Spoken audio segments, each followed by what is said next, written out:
You can't get anything for 500. We've got 2-bedroom units that are leased for $600. So times have changed, and unfortunately, there's no. We don't have a solution outside of building more houses. Yeah. No solution, but the cost of building is so high. Our market is also scared in the openness, so propensity to go and build a house is still low. Until that mindset shifts, we can't. I don't think we can solve the problem.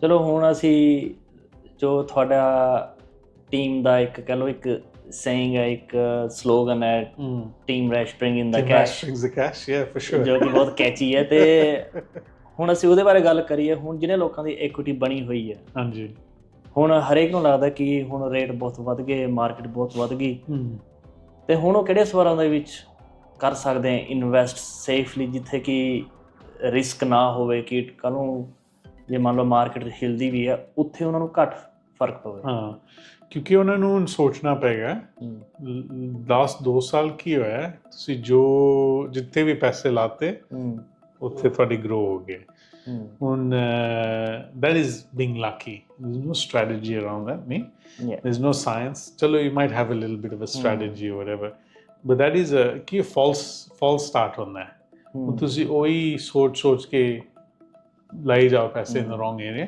then you're not thinking in the smart way so the big thing for 2025 is amenity right what amenities are under offer what does this location mean to the community to the public to the people that know Perth there's living in Mount Lawley and Applecross means something these are the things that are going to make a difference can you please explain karo for the general public jo amenities ਅਸੀਂ word ਬੋਲਦੇ ਹਾਂ what does it mean to them amenity could be access to hospitals access to transport water river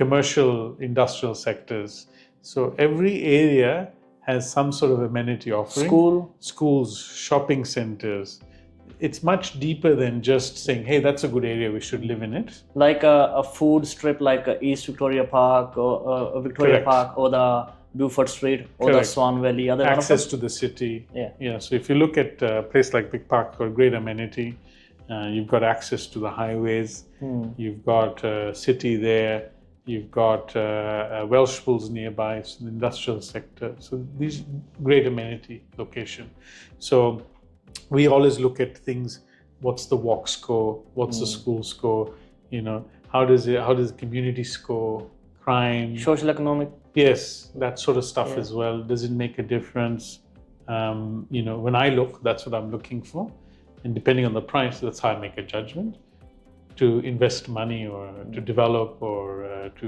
get my clients to put money somewhere as well so you need to really think the amenity is very important so again going back to those things schools hospitals closeness to the city the close to rivers all the beaches these kind of things will actually change the suburb pricing in the next 12 months because there are some people may like the beach some people may like the river instead but what's happened you've already mentioned it 5 times through this podcast we have now as a community become more wealthy yes this happened in Sydney this happens in Melbourne it happened in Perth as well now different cycles yes. As a community you got more money when you have more money what do well if you are smart then you invest otherwise you get the cars out whatever it is what happens is you start thinking abundantly when you think abundantly you go and spend money and if you don't have money rotating in the market you don't make more money as a community as well money dies money sitting in the account just it goes stale money is like water it has to exchange hands it does otherwise it goes stale so this is what Perth is now. A lot of people, we've got property, you guys have property, we all have more money now, compared to where we started in 2020, for example, Now, we're almost 5 years in until COVID. In that 5 years, a lot of us have had our properties either double or triple in price. Some people. At least double. At least double. At least double, yeah. What that does is it puts you in a position where you go, now, I have to now think about my children. Where will my kids go from living here in great primary school, but I don't have a high school near me? What am I going to do now? Oh, let me go and talk to my friends and family. Where's my community, or where are my people going to get good schools? Do I like Bob Hawke? Do I like Williton? Do I like Riverton? Do I like Harrisdale? There's a ton of these schools in town. That's what I'm seeing as well. Like people who have previously bought property in not their desired suburb, now they are moving to where they always wanted to go. And this is going to be the theme this year. Yeah. The theme this year is, for example, I live in Baldivis. I could only afford that. Now my Baldivis beautiful home that I spend all my money on is worth $850. Yeah. And I've paid my loan off. It's been here for 10 years or whatever. I've really been good in my money. Now I've got a chunk at $850. What can I buy for $1.5 million? Yes. That'll be the mindset. All we have is if interest rates drop a little bit, that'll start that snowball effect. Yes. It happened when the interest rates dropped last time. People said, okay, I'll sell here and I'll go to my aspirational suburb. But their reason of changing suburbs was because of the cost of money. Yes. Yes. The reason now, it's not cost of money, it's the wealth that they're carrying. It's the equities, Correct. So that's the difference now. And this is a much better position for us to be in because we have our interest rates at the highest point that we've seen so far. And they've been on hold for a while. Yeah. Yes. So I think this is better because this means there's actually something there. Yes. If you're running for 2% and going to buy in the western suburbs for $2 million, when it becomes 6%, you've still got to pay the loan. But now, thanks to eastern states, they have put us in a position where we are with equities like they used to be, or they still are. And that's true. The East Coast have made a difference. But the big issue we've had here, which has been to our benefit in pricing in our real estate portfolios in West Australia, is that there's been a housing crisis. Yes. And the economy is good. There's jobs here. And population has grown. Yeah. From 2015 onwards, the population was negative.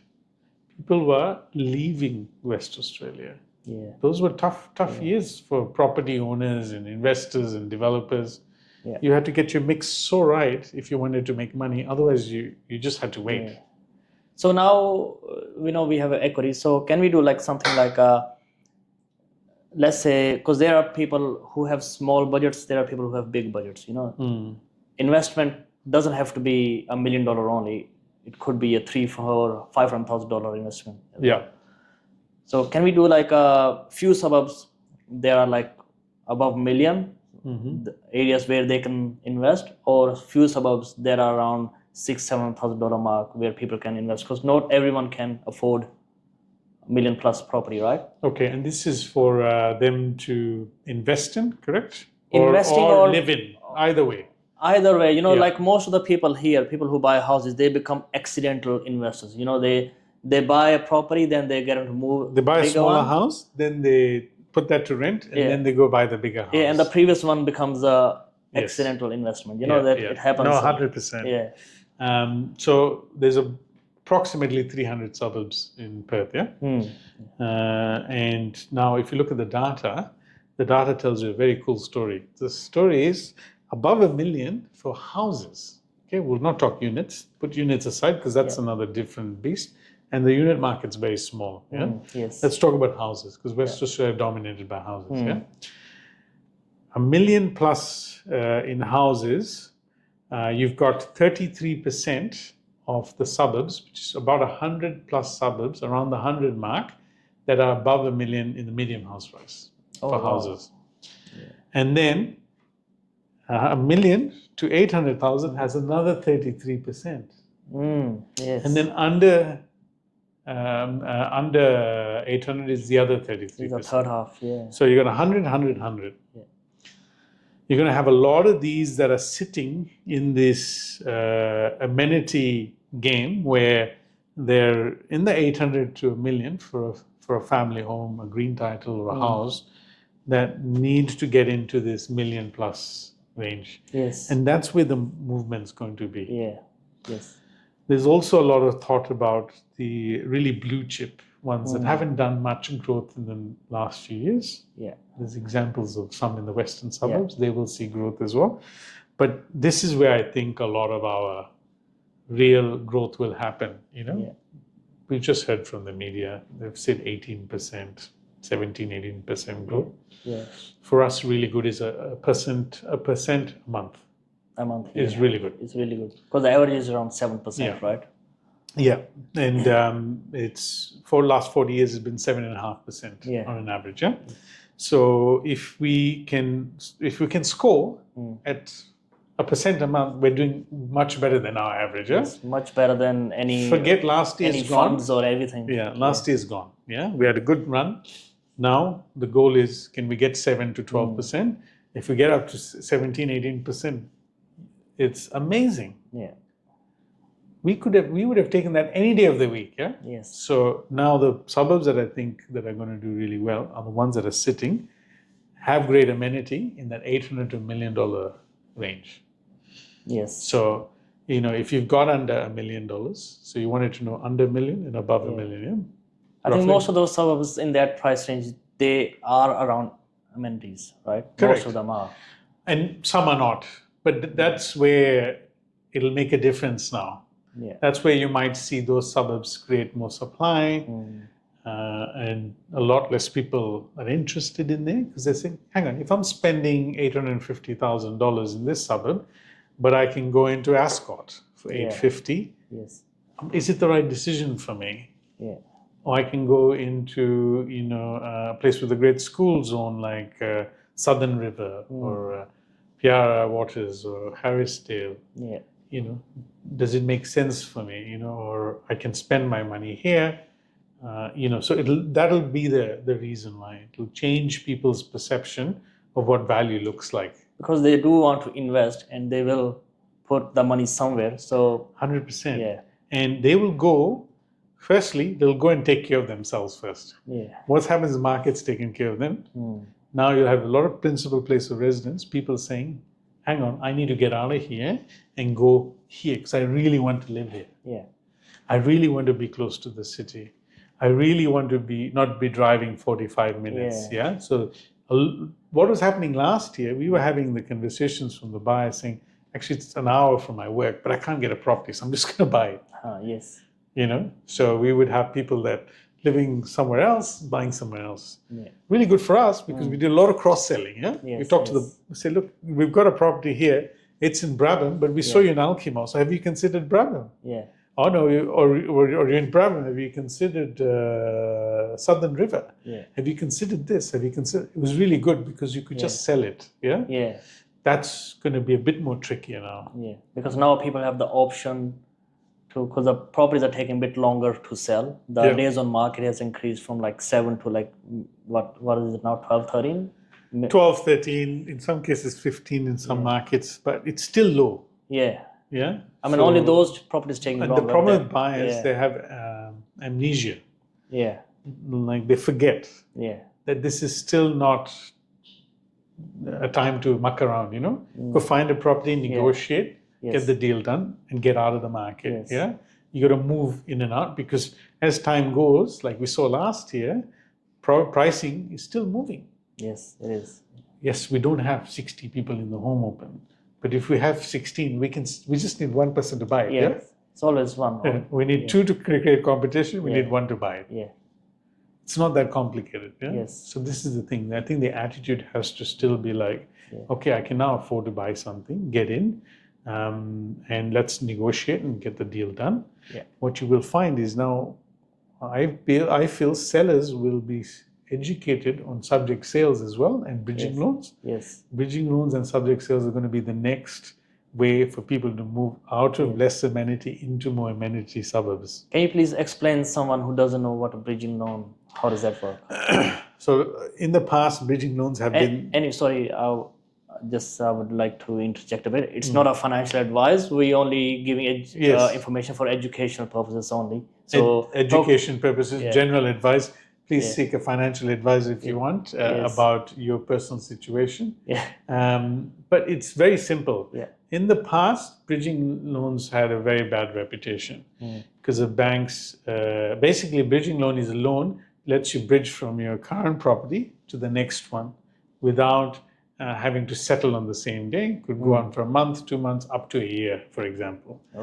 So, you don't need to put your property and do a subject sale.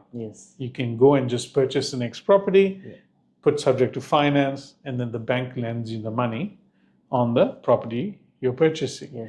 Now, what the banks is doing now is they're taking the equity from your property, they're looking at what you're buying, they're doing valuations on both, they're putting a peak debt, and they're creating a much simpler way of managing that transaction than they ever had before, because back then there was penalties upon penalties and they made it very simple.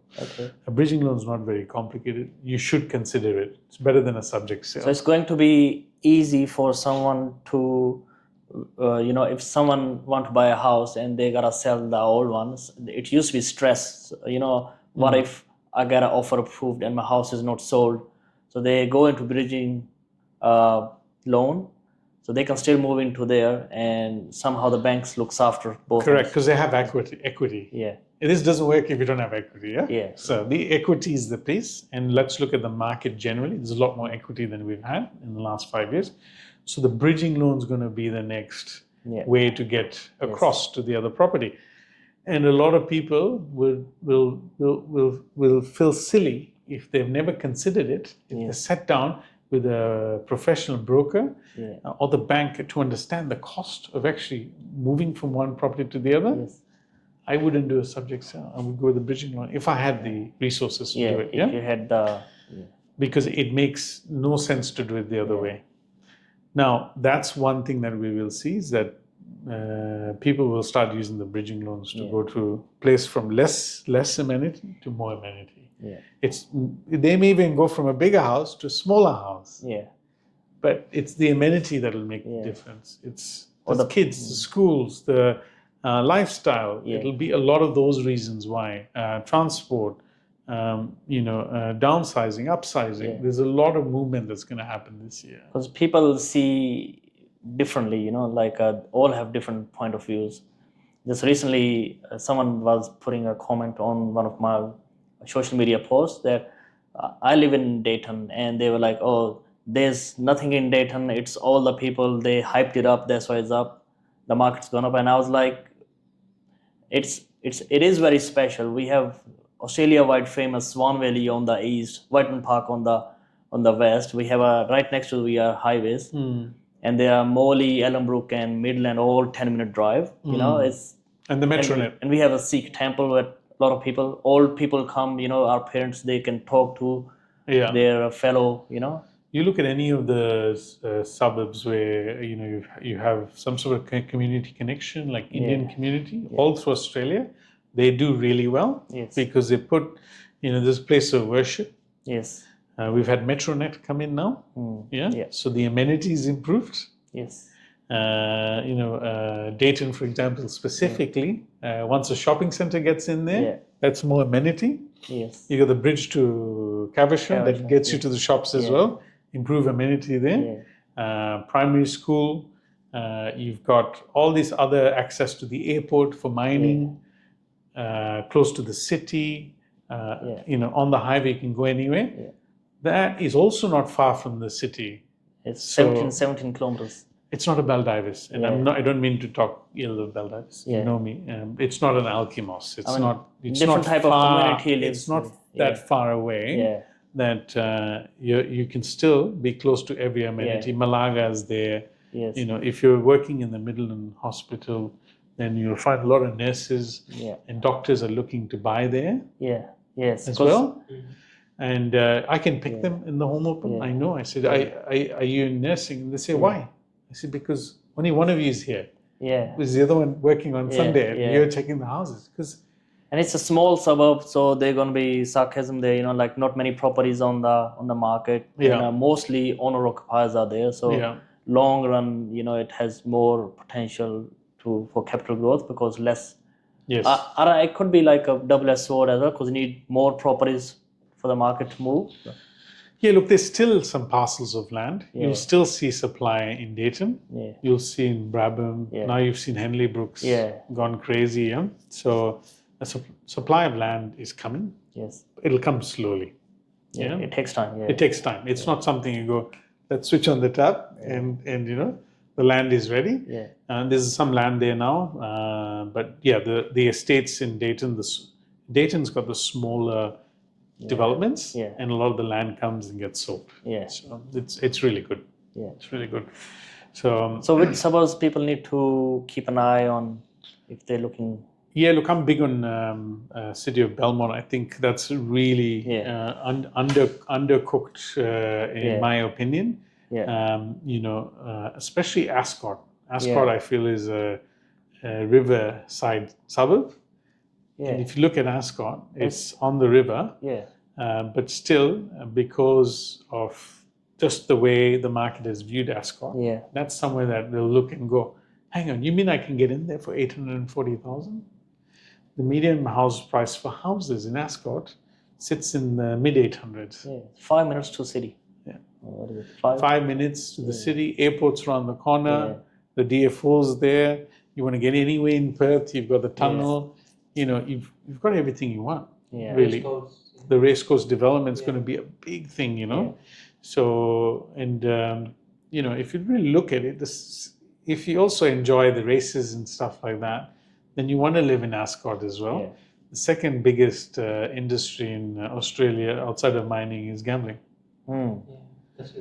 So if they're going to pump all this money to create this, this amenity around the racecourse, then it makes sense for people that actually enjoy that to be close by and want to live there and enjoy their lifestyle just the way they want, whatever it is, going to restaurants, bars, places of worship. This is what amenities are about. Yeah. So I'm very big on Ascot, and close by as well, Rivervale, I feel is very, very good as well.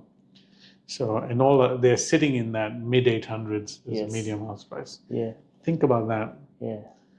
You can still spend 850, 40Ks out to buy a house. Yeah. Yeah. Exactly. So this is why I think these are the areas. Another one for me across the other side of the river is Maylands as well. Maylands, yeah. I also think Maylands at 960,000 median house price. Yeah. For houses, and don't mean units, because Mayland has a lot of units as well. Yeah. I feel that that's also undervalued. So these are some of the ones that are... Mayland has a lot of apartment buildings, right? Yeah, they have old 60s, 70s units, without the lifts and, But has some terrific houses there. I've been there many times. Yeah. And you'll see a lot of, whichever land that's there now, you're seeing these developments of townhouses come in as well. So I'm very positive on Maylands. I think for it to be on the river, close to the city, and also access to everything else, it's really going to be one of those suburbs that's going to take off. Yeah. If you look at Mount Lawley, although Mount Lawley's got some schools that are highly sought after, these are aspirational areas. So if you don't want to spend your 2 mil in Mount Lawley, 3 mil, you go to Maylands. How about Morley and Embleton? I think they'll still do a really good growth this year. Morley's become a hub. Obviously, we need that shopping center to change a little bit. I think there's a lot of things that will change there over time. But you've got a lot more subdivision opportunity in Morley. Yes. It's one of the, I think, biggest suburbs in West Australia. It's huge, yeah. 14,000 dwellings. I can't remember how many, but there's a lot.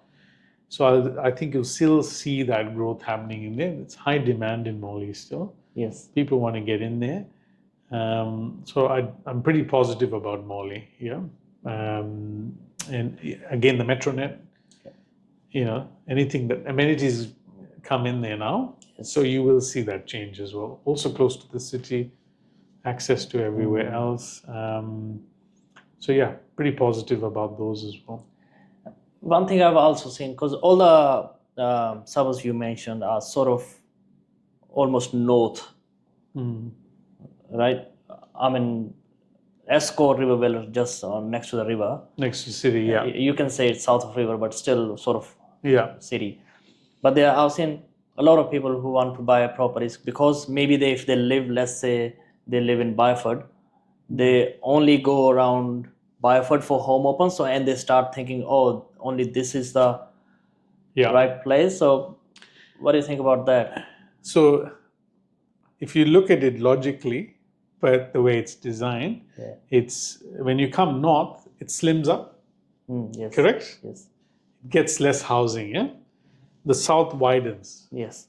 So there's South Market's really good as well. We're quite big on some of the areas in the south. But yeah, you're right. When people go in one area, because they live there, it's easy for them to. And that's the local. You need that as well. Without that, you're not going to have properties exchange. So, but Perth is quite big. Unless you. And there's a lot of people say, I live in the south, I live in the north. There's a big divide here. Yeah, there is. Yeah, there is. So they say they say I would never live in the south. I'd never live in the north. So it's just one of those things on the other side of the river. But south's got some great opportunities as well. I'm pretty big on places like Kublap. I think Kublap's a very good suburb as well to look at next year. Yeah, okay. Because all the areas around it, Kublap's had a lot of growth, but there's still immense amount of gap in that market. I'm big on Harrisdale, Piara Waters, and Southern River. They've all had growth, but the growth hasn't been crazy. And because of the schools and the amenity and the local community pressure there, I'd say they are going to continue to grow as well. I'm actually talking to someone. He owns a house in Midland. So, but he especially want to live in Harrisdale because of the school. Yeah, and it's because of those principals from Rosemount and Willetton. Yeah, they moved in. I think the results this year, they're in the top. Both are in the top 50 in the high schools. Cool. Nice. I was looking at the list on the 50 schools, and that's very positive. Yeah.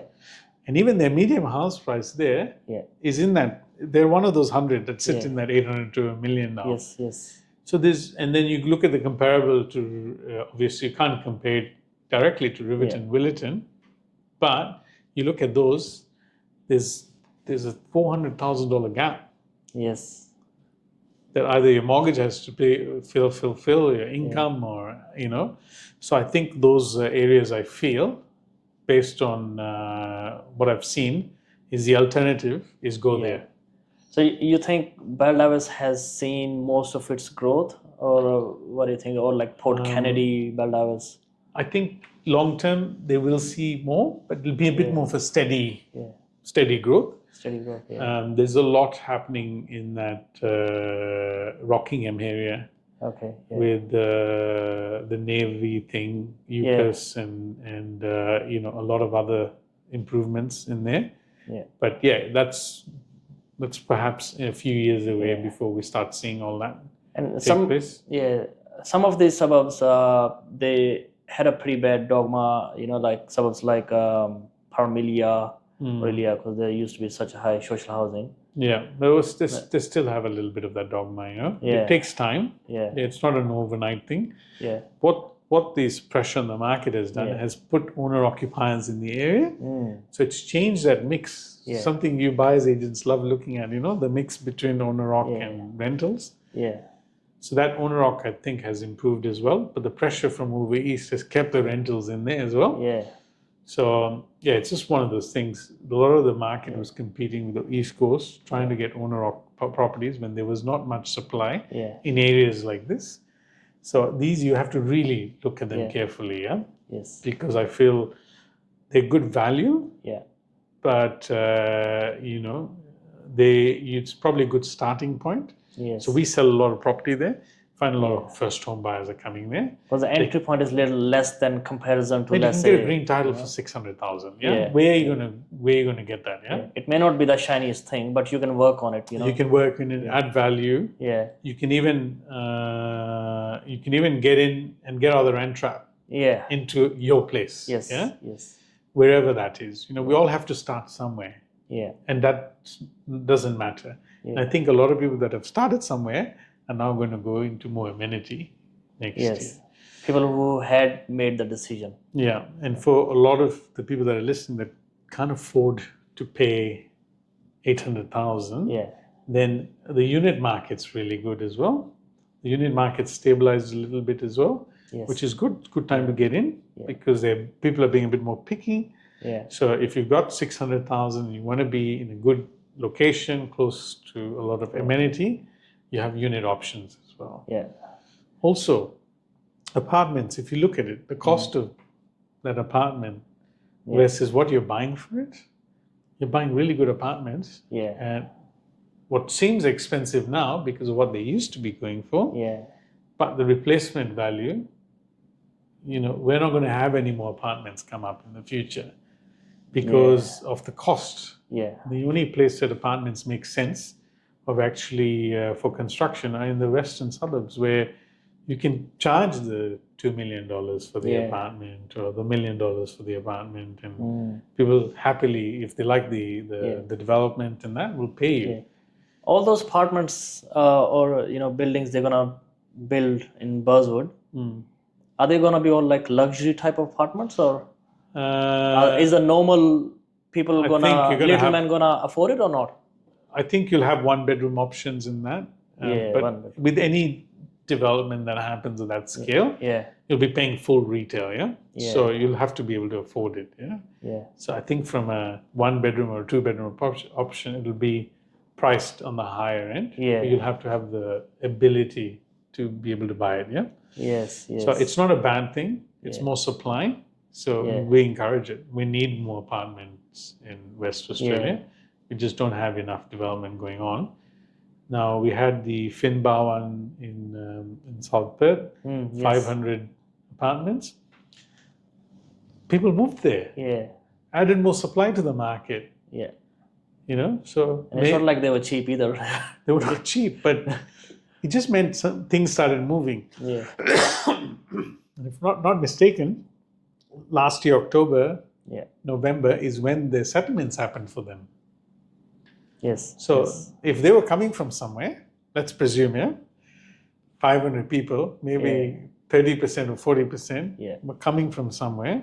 It means 200, 250 homes additional went on the market, perhaps, It's just an assumption, an hypothesis. But that means that there's more supply. It's not a bad thing.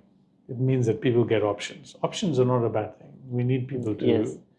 the worst thing for us as well as agents, I'll tell you now, it's not great when you go and open a home open and 40, 50 people come in and you're also scrambled. You're like, oh my God, what do I do with this? And then you price it and try and get the best price. And then you've got another 15 people that are homeless. Just to process all of them, then all the follow-ups and everything. They have to have process. You have to have tech. There's a lot of changes your business we've been making changes just to handle the flurry because we had to think of how do you adapt. But the bad thing is these people are alienated, so they basically are left there. I didn't get the house, I couldn't afford it, or I couldn't negotiate well enough, I didn't see the value. There's all these other things. And the one that saw the value, wanted to pay the most money, or was most desperate, jumped in. That's where we as buyers agents come in, because I try to teach them, how we can work for them, because not many people know in Western Australia what buyers agent is. In Eastern Australia it's getting common. But anyway, that's a different story. No, but I've been encouraging people in the last 3 years to go and get a buyer's agent and get some support and help and go there and do the deal. Because agents themselves want to also deal with buyer's agents.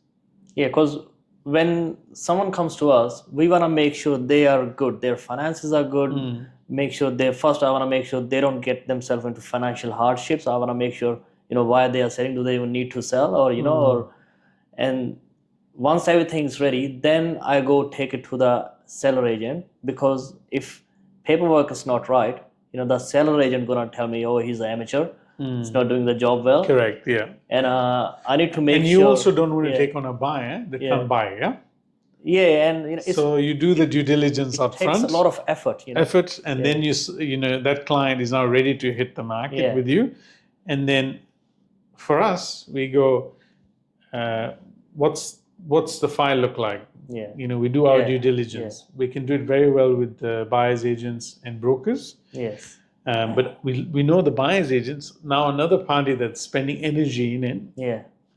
So the finance is generally, we maybe had one issue in hundreds where we've gone, okay, this didn't work out, but generally the finance is like locked.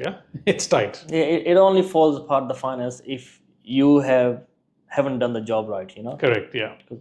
So that's the thing. But anyway, we can talk about that sometime later. No, but I encourage people to use services of buyers agencies like yourself. Get educated, get some support, someone to help you, because property is a very lonely journey as well. Yes. And quite often what we do is we just do what our friend is doing. Yeah. You know what I mean? So we follow. Yeah. And then we end up in the same place. Yeah. But then if we had a bit more education, we might go this way and end up here. And then, it's all about having the right team around you. And that's for me as well. I pay buyer's agency fees as well for deals. I'm an agent. Why would I pay for it? It saves you time. I see the value. It saves you time. Saves me you time. the effort. I don't have to go out looking for the deal. I can do my work. We bring you the deals that you want. Bring me the deals that I want, and I know I'm getting them at I'm getting them good rate. That's why I'm paying the fee. Otherwise, why would I do it? So you pay the fair value, not unfair. You pay for what you get. With so that's just a standard thing. So no, I really encourage everyone. Okay, so we spoke about suburbs that were $8 to $900,000. What if someone has a budget of $450 or $500 max? I think if that's your budget, then stick to close amenity, somewhere that you want to be, but go into the unit market. Unit market. And you might have, if that's your budget, then maybe it's a 2x1 or a 3x1 unit, or an apartment. But get in, because you're not going to get a house for that price. Maybe try to avoid the places with a pool or a lifts, because that could increase the strata. Correct. Now that's the other thing. The due diligence on the strata is very important. So unless you have the skill set to deep dive and study the strata documents, and some of these could be hundreds of pages. People don't read it. But what are they spending on the actual thing? They're spending money, but they don't read it. But by reading it, you get a clear picture. Now we've got a client that's purchased one with a pool and a lift. Okay. But we know that that's a really good deal, because the way that place has been managed by the Council of Owners, it's better than any strata manager. There's no fees paid. There's this. They're doing it collectively. The group is doing it together with one person running it. And it's good value. The price is good. The rent is good. It's a great property. It makes sense. It doesn't always make sense, but in scenarios. But unless you have the education to read the strata documents or get advice or support from a buyer's agent, and that's where you earn your commission. Last thing you want to go in there and say, I didn't read the document. They have a $200,000 maintenance bill coming this year. I have to outlay another $5,000 this year that I hadn't accounted for as an outgoing. So, definitely education is important, or support and pay for it. It's the best way to do it. So how about the north side, up north, like Lansing? People are thinking moving Lansing side. Yes. Because they're going want to go close to the beach. Yeah, you'll always have that. People wanting to be close to the beach. That whole corridor has grown like crazy. Yanchep's had the extension of the train as well. Freeway has gone further north. A lot of that land's been absorbed now. The prices has gone up. I've just sold a property in Jindali, 4-bedroom, 2-bathroom for $1 million. Jindali. Yeah, beautiful suburb. Like some of the communities they're building there, they're creating that lifestyle amenity. while it's far, there's still a portion of the market that want to be close to the beach. Yes. They want to have the new house. Yeah. They want to have the great parks and that community feel. You go up there and you experience something that's amazing. All the houses look beautiful. The neighbors say hello to each other. I've taken walks up there on the beach. It's very nice. That's good. I remember like I was talking to some elderly person, and he was saying when Trig just started, getting built, people were laughing at those people who were buying there. They were saying, "Who buys in Trig? Now look at Trig. What happened?" Oh yeah. It's beautiful. And Karnap's now the shopping center is there. Trig's also another great suburb as well. So I think people do that sometimes. Yeah, you only know what you know. Yeah. And then you tell everyone that why are you doing this? But look, whoever bought in Jindali years ago, before market went up, built there, have done really well. Yeah. And the new land release up there is beautiful. They've got some of the land that's going to be facing ocean. They're going to be multi-million-dollar houses going to build, like estate style for rich people up there. Okay. Up on the hills, facing the ocean. Oh, nice. There's a lot going to happen there. Yeah.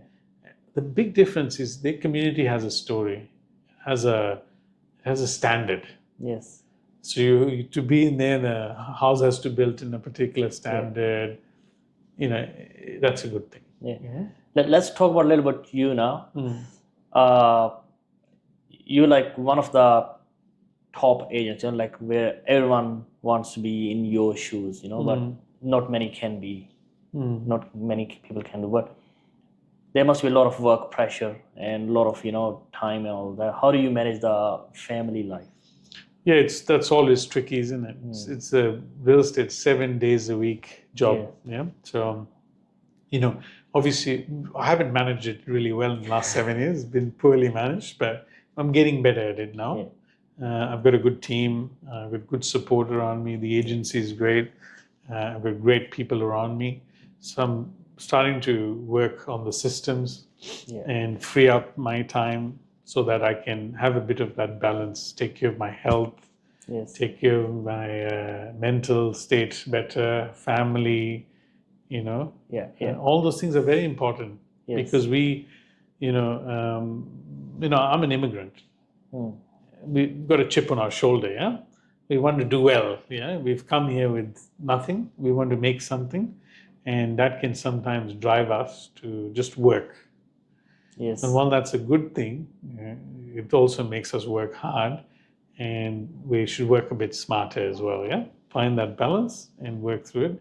Yeah. Because there's no point if you die tomorrow or your family leaves you and all those things that can happen, so... A couple of generations down, they're not going to remember us if we haven't done anything. Yeah, and you know what?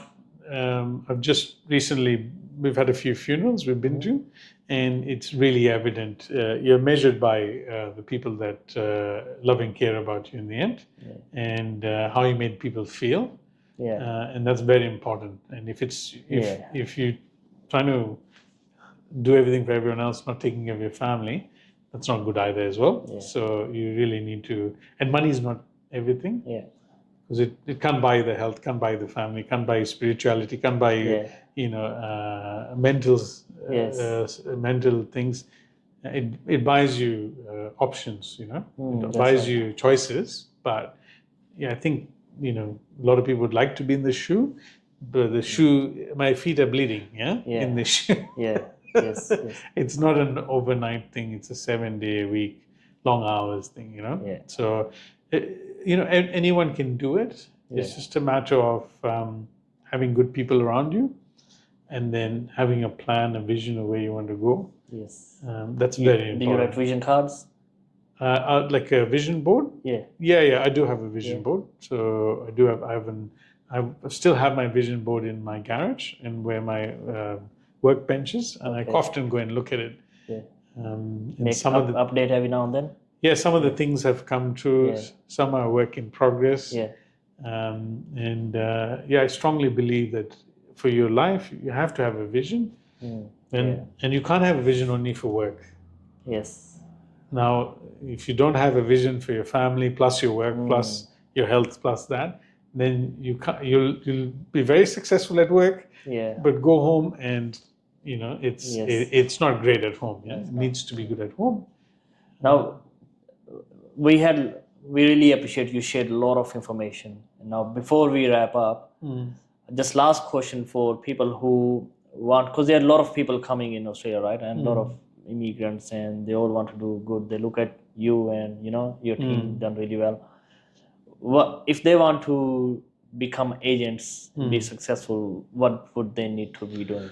Look, I quite often get people call me, from the community and say, I'm thinking about doing real estate. I'm thinking about doing that. Real estate's not a part-time thing. Yes. And I always tell them, if you do something part-time, then you will try and build shortcuts in the business to then try and run the business. Doing real estate is a business. The day you start day one, you've started a business. You're not employed. This is your business. And that's the issue we have sometimes. A lot of people come and say, I've got 4 days spare because I've set up a business and now my trucking business doesn't need me, or this business doesn't need me, or that business doesn't, my restaurant doesn't need me. And then I go, really? I said, then how is it a business? Because what I know from business is, if you do a business, their business needs you. So I stick to my lane. I do this, I only do this. That's the difference. And what's your day like? Just roughly. I'll just answer the question as well. So I encourage someone that is willing to take the pain short term, not make money for a while, build a career focused, community focused, that has good values, who wants to educate themselves about the industry. Also, trustworthiness is very important. Because the reputation of an agent is very low. If you look at it, we're quite low in the trust hierarchy. So we need to make sure that we push that image out there in the market. So one of my goals is to change the perception of what an agent is looked at. So when people see us, they go, okay, it's aspirational. We aspire to be better. We are not perfect. We want to be better. We want that image to be better as well. So if they're trustworthy, they're going to make it a career. Short-term pain, and I mean, years of not making money. I didn't make money for years. But a lot of people wouldn't see that. No. They would just say, everything looks so easy. Drive a car, get to the home open, put the signs out. No, there's a lot of moving parts. From the time I get up at 6 o'clock to 11 o'clock at night, there's stuff going on. And how do you keep yourself in focus? Goals. Very important, If you don't have goals with your business or your life, then you lose focus. You put on weight and go and become unhealthy because you don't have goals set around them. You lose your family or have issues at home because you don't have goals around them. You spiritually not growing because you don't have goals around. You're not operating to manage those things. So those goals are very important. Do you take any mentorship from anyone? A lot of people. Young, old, older than me. I've got quite a few mentors, an architect, people in the business, real estate agents that have been around for a long time. I've got people in my networking that I highly respect, that come from a different opinion, that I don't agree with, but I consider them as mentors, because mentors is not only someone that's going to tell you, you're right, go down this way, You want them to say, no, I actually don't see it. Because that's where growth happens in the border of support and challenge. You need to have that constant adjustment, So I definitely have mentors. I definitely look up to people. I'm always studying. Yeah. I'm always studying new technology. I'm quite interested in AI now. So that's my next thing that I'm really looking at. But from a real estate perspective. Yes. Yeah, I'm going to stick on my lane. I'm not looking at AI that I'm going to become now a tech guy. You're going to make an app. Yeah. Yeah. I want to see how can that make my business grow? How can it make me more efficient? We're using a lot of AI in our business last 3 years. We've just been constantly growing the usage of AI in our business as well. Yeah, I think we'll have to others will get left behind in comparison to the person who will be using it. Yeah, I saw a very interesting reel, and the guy went to the interview. He said, "I have 4 PhDs," and he said, "And excuse me if you have these degrees. I don't mean to disrespect you. Data science, something else in some software engineering and things like that." He said, "Oh, that's really good. I've got a position as a janitor in our building. You'd be suitable for it." And the guy said, "What do you mean? Look at my degrees. I'm this educated guy." Yeah. And he said, "No, because AI can do all that now." Yeah. It's not to scare you, but it was just it was a kind of a story to say that with time you have to see how these are tools that can help you become more good at soft skills, more good at talking to people, and systems and building connections. We need to adapt it. You need to use these as tools. They're tools. Alrighty. Anyway, now a couple of funny questions, or you can just say. Go for it. Like, what was the last song you played non-stop without any break?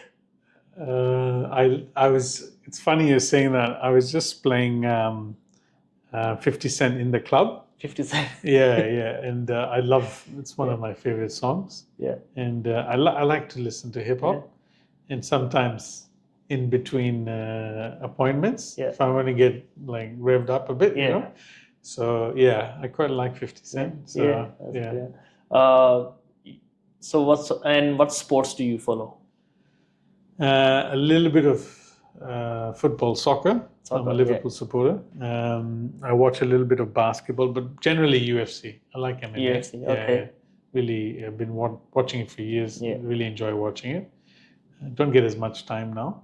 The EPL's in the middle of the night. And I usually wake up in the morning and look at the scores, but I don't get a time to watch it as much. Did you do any sports in school? I did a lot. Hockey, basketball, soccer. I did. So where was all your schooling? I'm from Kenya originally. Third generation Kenyan Indian, Punjabi. So we came from Kenya to Australia. I came in 2000, and then I studied in uni here, and then and then worked, and then ended up in real estate 7 years ago. For a bit of a change, you know. Yes. Anyway, now we are really, really thankful again, you know, with your all the information that you provided to our viewers. Sure. And I'll be really looking forward to do it over again after a few months to give more value back to the people, you know, who need it. Yeah, let me know any information you need. We're here to help. And for the viewers, we're only a phone call away. Just reach out and say hello, and we'll connect you to the right people. Yep. Thank you very much. Thank you. Thanks for the time, guys. Yes. And good luck with all your ventures as well. Yeah. Thank you very much. I'll give you a call for some advice every now and then. No problem. Thank you. Alrighty. Cool. ठीक है ठीक सी जी बस बढ़िया